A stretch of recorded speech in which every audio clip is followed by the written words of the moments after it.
नमस्कार। तो पिछली वीडियो में अपन ने बात कर ली थी कि किस तरह डेमन टारगेरियन हैरनहोल को जीत लेता है। उसके बाद में जैकेरस वैल्यूरन जहाँ पर भी नॉर्थ साइड किसी भी कैसल में जाता है वहाँ के लॉर्ड को अपनी साइड मिला लेता है। इस वीडियो में अपन बात करेंगे कि लूक की यात्रा कैसे रही थी स्टॉर्मलैंड्स की तरफ। अब मैं जानता हूँ तुमने शो के अंदर ये यात्रा देख ली है, लेकिन ट्रस्ट करो उससे ज़्यादा मैं बुक्स में से बता दूंगा। जैसे कि शो के अंदर तुमने ये थोड़ा ना देखा कि एमंड की वहाँ पे बहुत तगड़ी वाली बेइज्जती हुई थी। इसके अलावा भी और भी चीज़ें हैं जो मैं अभी बता दूंगा, तो जो वीडियो देख रहा है उसका मज़ा बिगड़ जाएगा। तो वीडियो को करता है शुरू फुल सीज़न 2 के स्पॉयलर्स के साथ में। लूक जब ड्रैगनस्टोन से रवाना हुआ था तब रेनिरा ने इसको बोला था कि तुम्हारी यात्रा शॉर्ट और सेफ है और वहाँ के लॉर्ड तुम्हारा अच्छा स्वागत भी करेंगे। तुम जल्दी से जाकर मैसेज देकर वापस आ जाना। डेंस ऑफ ड्रैगन के युद्ध में सबसे पहले किसकी मौत हुई, ये अभी भी थोड़ा डिस्प्यूट वाला मामला है, क्योंकि जो लॉर्ड विस्बरी को सबसे पहले मार दिया गया था उनके मारने की खबर किसी को भी नहीं पता चली। किंग्स लैंडिंग में लोग अभी भी यही सोच रहे थे कि लॉर्ड विस्बरी को शायद जेल के अंदर डाल दिया गया है या फिर वो यहाँ से छोड़कर वापस अपने कैसल चले गए।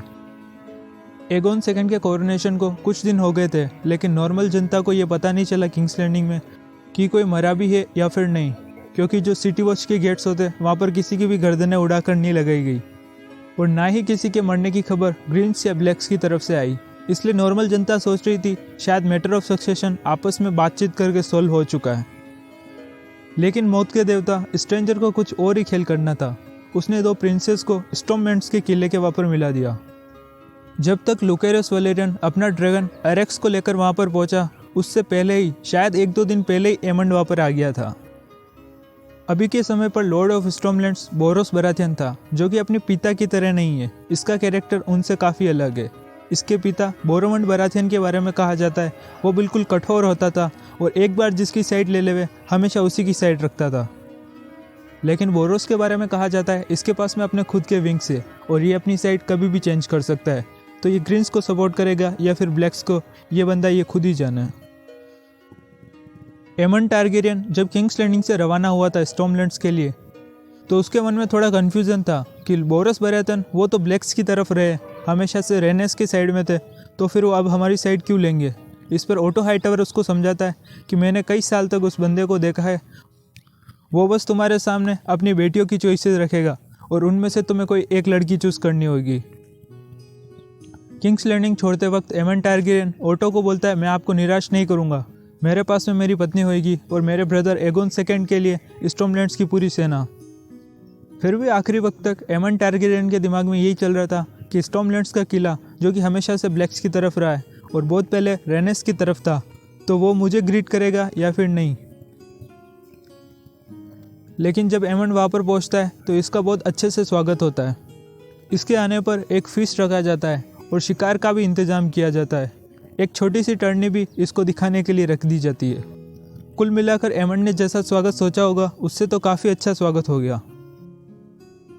फीस्ट और टर्नी के बाद में बोरोस बराथियन एमंड को बोलते हैं कि मेरे पास में 4 लड़कियां हैं, आप जिसे पसंद करते हैं उसे चूज़ कर लेवे।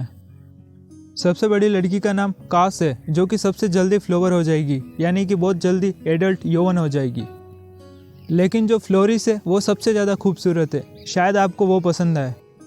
और अगर आपको एक क्लेवर पत्नी की ज़रूरत है तो फिर आपको मैरिस को चूज़ करना चाहिए। रेनिरा और ब्लैक्स ने स्टॉर्मलैंड के किले को अपनी तरफ से गारंटेड समझ रखा था कि ये तो हमारी साइड ही है। इसीलिए इस बारे में जब एमंड टारगेरियन लॉर्ड बोरोस से पूछता है तो वो बोलता है कि हाँ क्यों नहीं, रेनेस मेरी कज़न है और उसकी जो माँ थी वो हमारे ही हाउस की थी। हाँ तो रेनेस और मेरा रिलेशन तो परिवार वाला है, उसकी माँ मेरे दूर के रिश्ते में चाची लगती है। लेकिन मुझे नहीं पता रेनेस की माँ एलिसन की शादी जैरस से कब हुई थी, वो बहुत पुराना टाइम था, अब समय बदल रहा है और वैसे भी जहरस और एलिसन दोनों मर चुके हैं और एलिसन ही वो कड़ी थी जो मुझे और रेनेस को एक साथ में एक फैमिली में बांधती थी, लेकिन उसके मरने के साथ में ही वो कड़ी भी ख़त्म हो गई। फिर भी रेनेस मेरे दूर के रिश्ते में लगती है और मैं उसका सम्मान करता हूँ, लेकिन रेनेस रेनिरा थोड़ना है, दोनों अलग अलग है।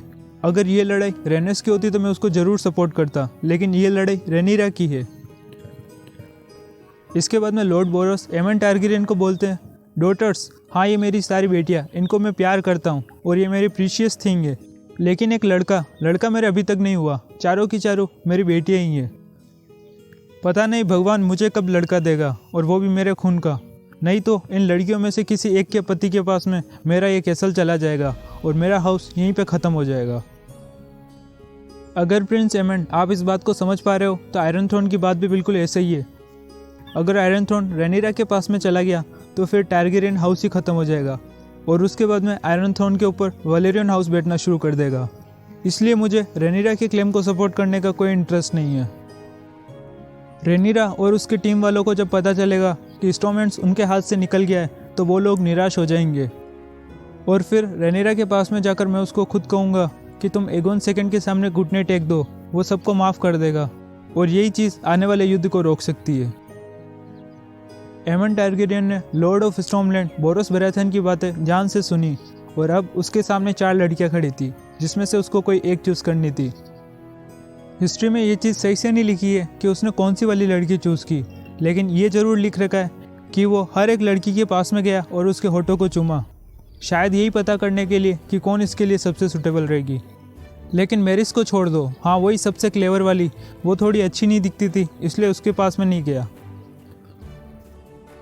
अब लूक वैलेरियन जिस शाम को वहाँ पर पहुँचा था, उसी दिन को सुबह की टाइम पर ये जो लॉर्ड बोरस होते और एमन टारगेरियन, इन दोनों के बीच में फिक्स हो रहा होता है और डिस्कशन चल रहा होता है कि हम कब शादी रखेंगे और आपको एमन कितना दहेज चाहिए। दहेज और शादी की डेट्स के बारे में इनके बीच में डिस्कशन चला था सुबह सुबह। लूक जब स्टोमेंट्स के किले के ऊपर उतरा ही नहीं था और काफ़ी दूर था, तभी वगार ने सेंस कर लिया कि कोई और ड्रैगन आ रहा है। वगार जो इतनी देर से अपनी जगह पर शांति से बैठी हुई थी, वो अचानक से ऊपर की तरफ देखने लगी और ज़ोर ज़ोर से हिलने लगी। अब ये देखकर स्टोमेंट्स के जितने भी हाउस होल्ड नाइट्स होते वो सारे डर जाते कि आखिर इसको क्या हो गया है, ये अचानक से वगार इतनी देर से बैठी हुई थी अब एकदम हिल डुल क्यों रही है।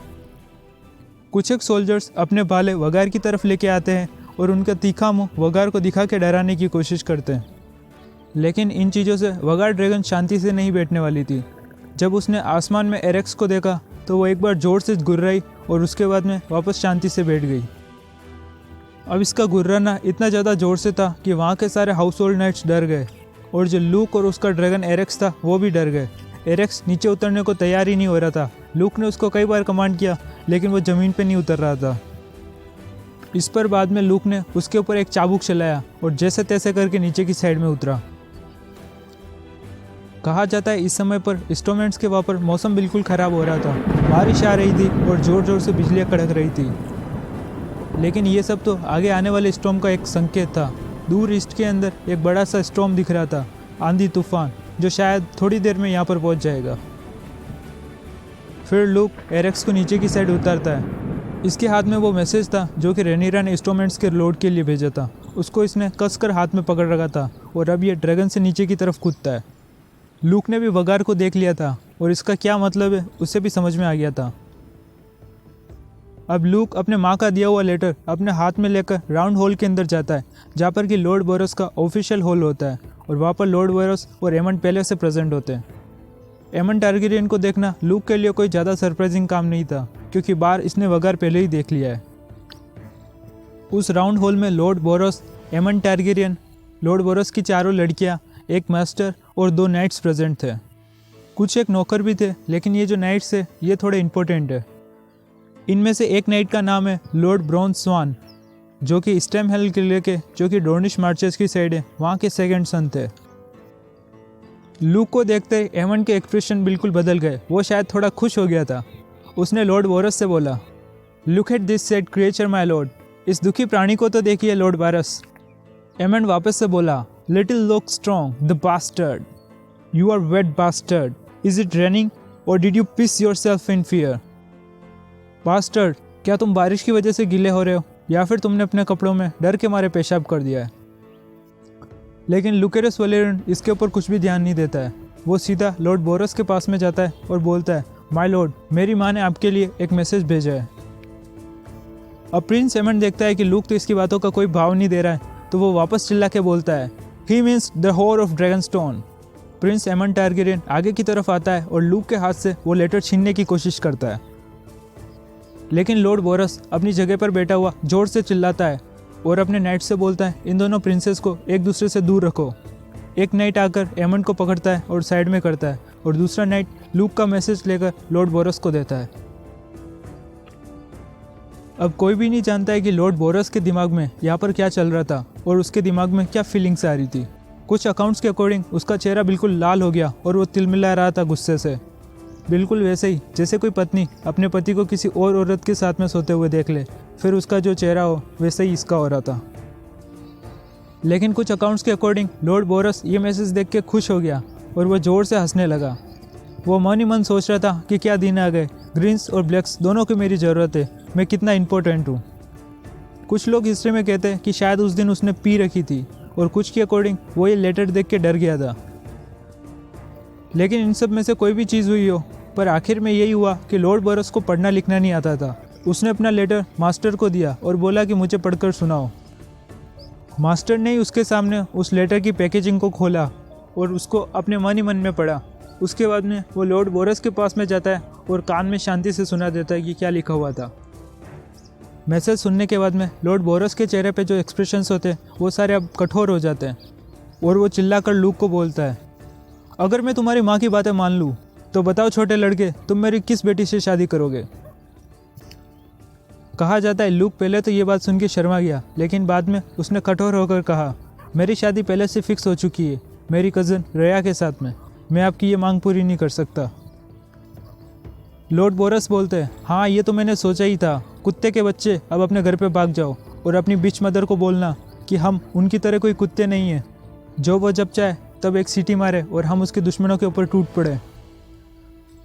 अब ये रिप्लाई सुनने के बाद में लुकेरस वैलेरियन पीछे की तरफ मुड़ता है और उस होल को छोड़कर बाहर की तरफ जाने की कोशिश करता है, पर एमन टारगेरियन उसको रोक देता है और अपनी तलवार बाहर निकालकर बोलता है, रुक जाओ लॉर्ड स्ट्रॉन्ग, पहले वो तो कर्जा चुकाओ जो तुमने मुझसे लिया है। इसके बाद में एमन टारगेरियन अपने आँख के ऊपर से काला कपड़ा हटा देता है और अपने ब्लू सफ़ायर से जड़ी हुई आँख लूक को दिखाता है। एमन बोलता है, तुम्हारे पास में आज भी बिल्कुल वैसे ही चाकू है जैसा कि उस दिन पर भी था, तो अपनी आँख को अपने हाथों से फोड़ दो और बाहर निकाल कर मुझे दो, मैं तुम्हें जाने दूंगा। और यकीन करो मुझ पे, एक आँख से ज़िंदगी जी जा सकती है, मैं भी तो जी रहा हूँ। प्रिंस लूक अपने माँ के दिए हुए मैसेज को याद करता है और बोलता है, मैं यहाँ पर मैसेंजर बन के आया हूँ, कोई लड़ाई करने वाला नाइट नहीं बना हुआ हूँ। इस पर एमन टारगेरियन बोलता है, तुम यहाँ पर एक डरे हुए और भगोड़े के रूप में आए हो, या तो मुझे आज तुम्हारी आँख मिलेगी या फिर तुम्हारी ज़िंदगी। लॉर्ड स्ट्रॉन्ग, वापस सोच लो। अब ये सब लूक और एमन का तमाशा सबके सामने चल रहा था। वहाँ पर सारी डॉटर्स प्रेजेंट थी, मास्टर, लॉर्ड बोरस सब वहीं पे प्रेजेंट थे। लॉर्ड बोरस ने देखा कि जब कंडीशन थोड़ी ज़्यादा ही सीरियस हो रही है तो उसने ज़ोर से चिल्लाकर कहा, लेकिन यहाँ पर नहीं, ये मेरा घर है और मैं नहीं चाहता मेरी छत के नीचे ऐसे खून खराबा हो। लॉर्ड बोरस के घर का मतलब था कि ये मेरा कैसल है, यहाँ पर तुम कोई खून खराबा नहीं करोगे, बाहर जाके करो। इसके बाद में लॉर्ड बोरस अपने नाइट्स को बोलता है कि इन दोनों प्रिंसेस को साइड में करो और लूक को बाहर छोड़ के आओ जहाँ पर इनका ड्रैगन है। लूक बाहर आकर देखता है तो एरेक्स, जो कि इसका ड्रैगन है, तेज बारिश में गेट के पास में खड़ा होकर लूक का इंतजार कर रहा होता है। लूक के जाने के बाद में एमन और बाकी सारे लोग इसी हॉल में प्रेजेंट थे। भले ही लूक और एमन का तमाशा ख़त्म हो गया हो, लेकिन जो मैरस, जो कि सबसे ज़्यादा क्लेवर थी और जिसको एमन ने किस भी नहीं किया, उस लड़की के लिए तमाशा ख़त्म नहीं हुआ था। मैरिस, जो कि दूसरी लड़की थी लॉर्ड बोरस की, वो एमन के पास में आई और बिल्कुल प्यार से बोली, क्या ये लड़का था जिसने तुम्हारी एक आँख ले ली या फिर तुम्हारे नीचे की एक बॉल भी ले ली? फिर तो मैं बहुत खुश हूँ कि तुमने मेरी बहन को चूज़ किया, मुझे नहीं, क्योंकि मुझे जो पति चाहिए उसके सारे पार्ट्स होने चाहिए। पता नहीं नीचे तुम्हारे क्या क्या पार्ट्स गायब हैं। अब ये बहुत भारी इंसल्ट हो जाती है एमन टारगेरियन की। वहाँ पर प्रेजेंट सारे के सारे लोग हल्के हल्के मुस्कुराने शुरू हो जाते हैं, लॉर्ड बोरस खुद भी। लेकिन एमन टारगेरियन कुछ भी नहीं कर पाता है और उसकी जो इंसल्ट हुई है वो इसको अंदर ही अंदर खाए जा रही थी। इसका चेहरा गुस्से से लाल हो गया और शरीर पूरा दूझने लग गया। अब एमन टारगेरियन लॉर्ड बोरस को बोलता है, लॉर्ड बोरस, अब मुझे भी जाना चाहिए, आज्ञा दीजिए मुझे। लॉर्ड बोरस बराथियन अपने कंधे को उचकाते और बोलते हैं, यहाँ से तो तुम कभी भी जा सकते हो, लेकिन ये शायद मुझे तुम्हें बताने की ज़रूरत नहीं है कि जब तुम मेरे छत के नीचे नहीं हो तब तुम क्या कर सकते हो। तो लॉर्ड बोरस का कहने का यही मतलब होता है कि बाहर जाके उस लड़के से लड़ाई करनी है तो भले जाके करो, लेकिन बस मेरे कैसल और यहाँ पर आसपास मत करना। प्रिंस एमन टारगेरियन को जिस नाइट ने इतनी देर से पकड़ रखा होता है लड़ने से रोकने के लिए, प्रिंस एमन उसको धक्का देता है और जल्दी से गेट की तरफ चल के जाने लगता है। बाहर की तरफ तूफान गरज रहा था, जोर जोर से बारिश हो रही थी और बिजलियाँ भी चमक रही थी। बिजलियों के चमकने से बाहर दिन जैसी रोशनी हो जाती थी, लेकिन वापस अंधेरा हो जाता था। और तो और ये एक ड्रैगन से यात्रा करने के लिए भी बिल्कुल ख़राब मौसम था। लूक के ड्रैगन एरेक्स को भी आसमान में ऊपर की साइड जाने में थोड़ी दिक्कतें हुई, क्योंकि मौसम सच में बहुत ज़्यादा ख़राब था। लेकिन जब वो ड्रैगन बहुत ज़्यादा ऊपर पहुंच गया तो वहाँ पर थोड़ा मौसम साफ था। लूक के जाने के थोड़ी देर बाद में ही एमन टारगेरियन भी अपना ड्रैगन लेकर यहाँ से रवाना होता है। वैसे तो लूक और इसका ड्रैगन एरेक्स पहले ही स्टॉर्मलैंड से निकल गए थे, वगार इनसे बाद में निकला था। और वगार के कंपैरिजन में ये ड्रैगन अभी काफ़ी ज़्यादा यंग और छोटा था, तो होना तो यूँ चाहिए था कि एरेक्स पहले निकला है और फास्ट है तो जल्दी आगे बढ़ जाना चाहिए। लेकिन उस दिन मौसम कुछ ज़्यादा ही ख़राब था, या फिर यूँ कह सकते हो शायद वो दिन ही ख़राब था। लूक और एमन दोनों के ड्रैगन शिप ब्रेकर्स बे के वहाँ पर मिल गए, यानी कि एक खाड़ी के वहाँ पर, जहाँ पर कि एक छोटा सा कैसल बना हुआ था। अब वहाँ पर आसमान में इन दोनों ड्रैगन्स के बीच में लड़ाई क्यों शुरू हुई ये तो सिर्फ इन दोनों ड्रैगन राइडर्स को ही पता है। लेकिन एमन टारगेरियन ने जब स्टॉर्मलैंड्स का किला छोड़ा था तब उसके चेहरे पे जो गुस्सा था वो देखने ही लायक था, और उसको देख के कोई भी कह सकता है कि आज तो ये पक्का किसी न किसी को मार देगा। शायद ये गुस्सा उसी वजह से था क्योंकि इसकी आज बहुत भारी इंसल्ट कर दी थी सबके सामने। शिप ब्रेकर्स बे के वहाँ पर उस छोटे से कैसल के अंदर जो सैनिक प्रेजेंट थे उन्होंने उन दोनों ड्रैगन्स को दूर से लड़ते हुए देखा। एक तो पहले से आसमान में आंधी तूफान था और ज़ोर ज़ोर से बिजलियाँ चमक रही थी, बारिश हो रही थी, और वहीं पर उन दोनों ड्रैगन्स ने एक दूसरे से लड़ना शुरू कर दिया। किले के सैनिकों ने दूर से देखा कि दो ड्रैगन्स आपस में लड़ रहे, एक दूसरे के ऊपर आग छोड़ रहे और ज़ोर ज़ोर से दहाड़ रहे। कई देर तक ये दोनों ड्रैगन्स एक दूसरे के ऊपर आग फेंकते रहे, लेकिन उसके बाद में एक दूसरे से गुद गए और एक दूसरे को काटना शुरू कर दिया। वगार एरेक्स के कंपैरिजन में 5 गुना बड़ा था और इसने अपने जीवन में कई सारी लड़ाइयाँ लड़ी थी, और उन सब वार्स को लड़ने के बाद में इसकी त्वचा बिल्कुल कठोर हो चुकी थी और एरेक्स के प्रहार का इसके ऊपर कोई फ़र्क नहीं पड़ रहा था। अब इन दोनों ड्रैगन्स की लड़ाई बहुत ही कम समय तक चली। कुछ ही देर में एरेक्स 2 टुकड़ों में टूट गया और नीचे की साइड गिरने लगा। एरेक्स ड्रैगन टुकड़ों में बंटकर पानी के अंदर गिरा और वहाँ पे उसकी शक्ल और उसका मुंह बाहर तट की तरफ आ गए और अगले 3 दिनों तक वहीं पे पड़ा रहा, जहाँ पर उसकी बॉडी को क्रेब्स और कीड़ों ने खा लिया। अब यहाँ पर कई सारी कहानियाँ बनती है, जैसे कि मशरूम के अकॉर्डिंग एमन टारगेरियन अपने ड्रैगन को लेकर नीचे लेके आया और उसके बाद में वो जो एरेक्स था उसके ऊपर लूक की लाश पड़ी हुई थी, उसमें से आँख फोड़ के निकाली, जिसको वो अपने साथ में लेके गया उस लड़की को दिखाने के लिए जो आज एमन का मजाक उड़ा रही थी। पर हमेशा की तरह ये कहानी भी मशरूम की थोड़ी ज़्यादा हो गई। कुछ लोग कहते हैं वहाँ के जो वॉचर्स थे उन्होंने देखा कि लूक वलेरियन को डायरेक्ट उस वगार ने अपने पेट में निगल लिया और उसको वैसे ही मार दिया। लेकिन कुछ लोगों का ऐसा भी कहना है कि इस फाइट के अंदर लूक वलेरियन बच गया। हुआ यूँ कि जब उसका एरेक्स ड्रैगन मर के नीचे की साइड में गिरा तो वो पानी के अंदर गिरा था। लुकेरियस वलेरियन को भी काफ़ी ज़्यादा चोटें आई, लेकिन वो जैसे तैसे कर तट पर पहुँच गया। वहाँ पर उसकी याददाश्त चली गई थी। उसके बाद में उसने अपनी पूरी ज़िंदगी फ़िश मारने वाले और फ़िश को खाने वाले लोगों के साथ में बिताई, यानी कि एक नॉर्मल ज़िंदगी जी। अब इन सब कहानियों में से कौन सी सच्ची है इस बारे में तो अपन बात नहीं कर सकते, लेकिन सारी कहानियों का अंत एक ही जगह पर होता है कि लूक वलेरियन वापस अपने घर ड्रैगनस्टोन कभी नहीं पहुँच पाया, और भले ही वो याददाश्त भूलकर यहाँ पर रहता हो, लेकिन सबके लिए वो मर चुका था।